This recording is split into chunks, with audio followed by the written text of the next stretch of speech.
Ayan! Hello, beautiful! So, today, ang vlog natin is about yung flower ng ating mga astro. So, exactly pagdating ko, nag-flower na po yung ating mga astro. Yun nga lang yung mga super kabuto natin is nag-flower na, nalipasan na ng araw. But anyway, meron pa rin tayo mga astro. We have the nodum type. Ayan. Yung ating nodum type, nag-flower na po. So, today, mga sabay-sabay silang pagbuka kasi kakauwi ko lang kagabi.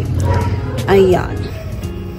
So, this is Snowdon type. Maliit lang siya, guys. Pero, may capable na siya mag-flower. And, ayan. Si ating big size na Snowdon type. So, like what I've said before sa ating flower serye, blooming serye, is kapag malaki ang iyong astro, malaki din po ang flowers at mas maganda mag-pollinate kasi mas marami silang ibibigay na seeds pag malaki ang flowers. So, punta tayo dito. Meron pa dito. Ayan. So, this is super kabuto naman. And, ayan. Medyo malaki yung flower niya compared po doon sa dalawa. Kunin natin. Ayan, o diba? Parang ano lang din. Hindi, mas malaki talaga yung flower ng isa. So, this is the common flowers of the Astrophytum. Ito, medyo madilaw ng very light, mas may yellows itong hawak ko. Ayan. So, punta tayo dun sa kabila. So, punta tayo dito. Ayan, na-flower na kasi yung iba.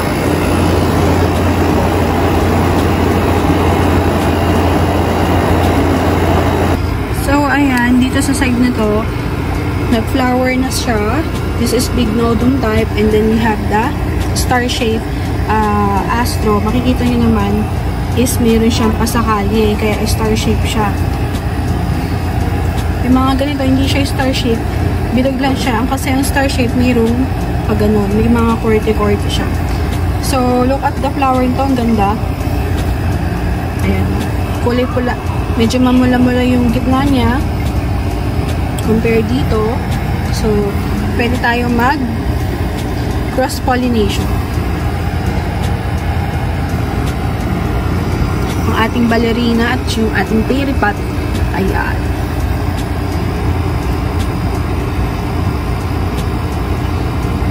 Ayan. So, magko-cross-pollinate tayo.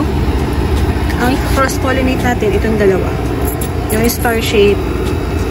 Kasi mas maganda mag-pollinate kung ganito kaysa sa nodum type. So, kuha tayo ng pollen para sa mga bagong viewers. Tapos, lagay lang natin sa pistil.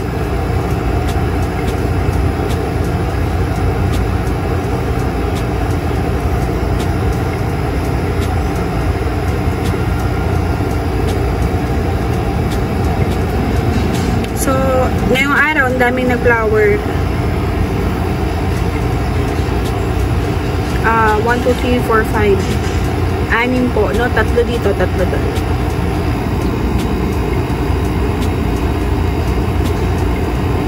Ito hindi pa nakabuka. Pwede natin itong ibuka. Pwede din naman mamaya. So, ito pwede natin i-pollinate. Dito, since star shape naman itong isa, kuha tayo. Pwede naman na yung isang super kabuto yung pollinate natin.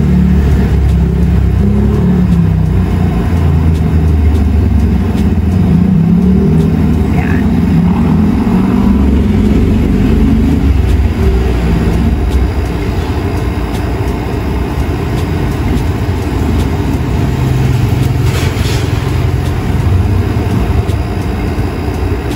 Pistil natin.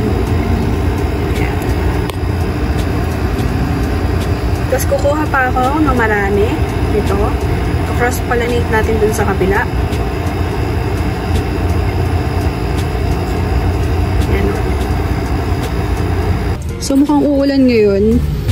Ito, maliit lang yung pistil nito. Ay, asan ba? Ayan. So, pag maliit yung pistil, konti lang bibigay sa inyo yan. Pero madami pa rin naman. Wait. Madami pa rin namin yung bibigay sa inyo.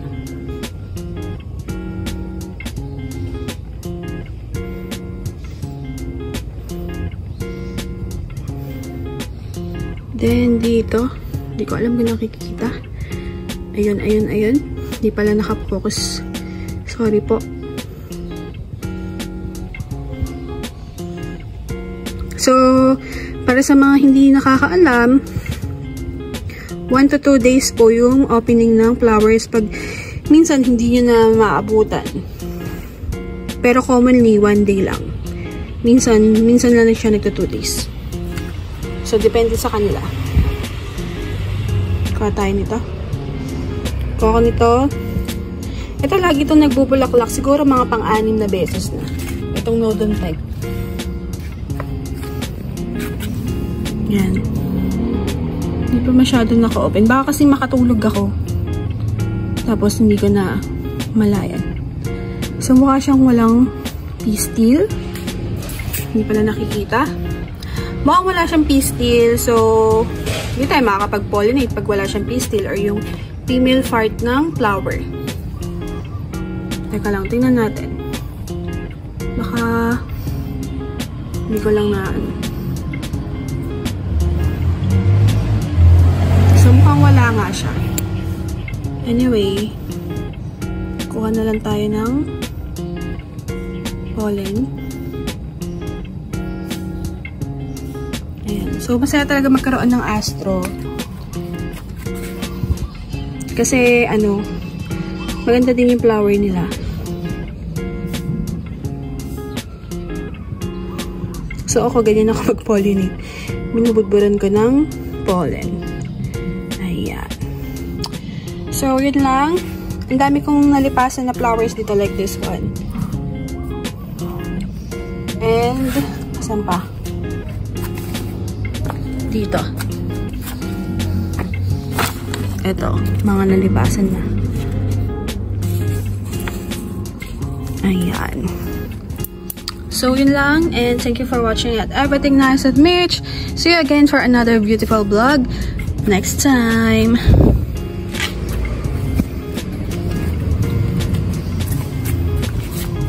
Laki na nito, oh. Yung mga babies over there. Ang cute. Diba? Ang cute nila, no? And then yung dark flower nito.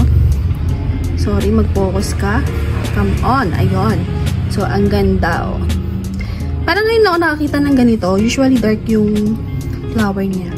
Anyway, kailangan ko na din mag-water. So, see you again next time. And ingat lagi. At ingat sa bagyo ngayon. So, laging alert dapat. Thank you for watching again. See you again for my beautiful vlog.